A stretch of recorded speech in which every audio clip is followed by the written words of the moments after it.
ಇದೇ ಸಂದರ್ಭದಲ್ಲಿ ಮಗನನ್ನ ಕಳೆದುಕೊಂಡ ಜಗದೀಶ್ ಅವರ ತಂದೆ ತಮ್ಮ ಅಳಲನ್ನ ತೋಡ್ಕೊಂಡ್ರು.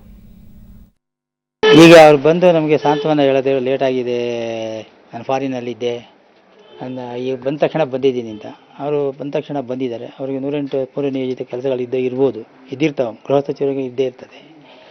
ಆದರೂ ನಮಗೆ ಪ್ರಿಫರೆನ್ಸ್ ಕೊಟ್ಟು ಇಲ್ಲಿಗೆ ನೇರವಾಗಿ ನಮ್ಮ ಈ ಗ್ರಾಮಕ್ಕೆ ಬಂದು ಈ ಮನೆಗೆ ಬಂದು ಕೂತು ನನ್ನ ಸೊಸೆಗೆ ನನ್ನ ಶ್ರೀಮತಿಗೆ ಎಲ್ಲರಿಗೂ ಸಾಂತ್ವನ ನನಗೂ ಹೇಳಿದ್ದಾರೆ.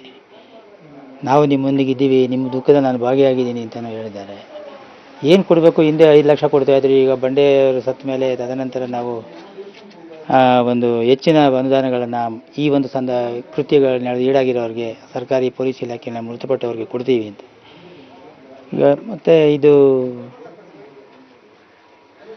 ಈಗ ಇತ್ತೀಚಿನ ದುರ್ಘಟನೆಯಲ್ಲಿ ನಮ್ಮ ಸತ್ತಂತಹ ಶ್ರೀ ಬಂಡೆ ಸಾಹೇಬರು ಶ್ರೀಮತಿಯವರಿಗೆ ವಿಶೇಷವಾಗಿ ಒಂದು ಸೈಟನ್ನು ಕೊಟ್ಟಿದ್ದೀವಿ, ಅದನ್ನು ನಿಮ್ಮ ಸೊಸೆಗೆ ಕೊಡ್ತೀವಿ ಅಂತ ಹೇಳಿದ್ದಾರೆ.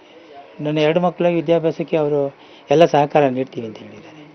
ವಿಶೇಷವಾಗಿ ಕೊಡ್ತಾ ಅಂದರೆ ನನ್ನ ಮಗನಿಗೆ ಶೌರ್ಯ ಪ್ರಶಸ್ತಿಯನ್ನು ಕೊಡ್ತೀನಿ ಅಂತ ಹೇಳಿದ್ದಾರೆ. ಅದೊಂದು ಹೆಮ್ಮೆಯ ವಿಷಯ ಅಂತ ನಾನು ಭಾವಿಸ್ತೀನಿ.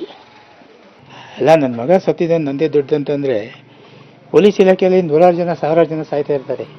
ಎಲ್ಲರಿಗೂ ಕೊಡಬೇಕಂದ್ರೆ ಇಡೀ ಖಜಾನೆನೇ ಬರದಾಗ ಹೋಗ್ತದೆ. ಇಡೀ ರಾಜ್ಯದ ರೈತರು ಸಾಯ್ತಾ ಇದ್ದಾರೆ, ಕಾಮನ್ ಮ್ಯಾನ್ ಎಷ್ಟೋ ಕಾಯಿಲೆಗಳು ಬಂದು ಸಾಯ್ತಾ ಇದ್ದಾನೆ. ನನ್ನ ಮಗಂದೇ ದೊಡ್ಡದಂತ ನಾನು ಎಂದೂ ಭಾವಿಸಿಲ್ಲ. ನನ್ನ ಮಗನಿಗೆ ಕಷ್ಟಪಡೋರು 1000 ಜನ ಇದ್ದಾರೆ.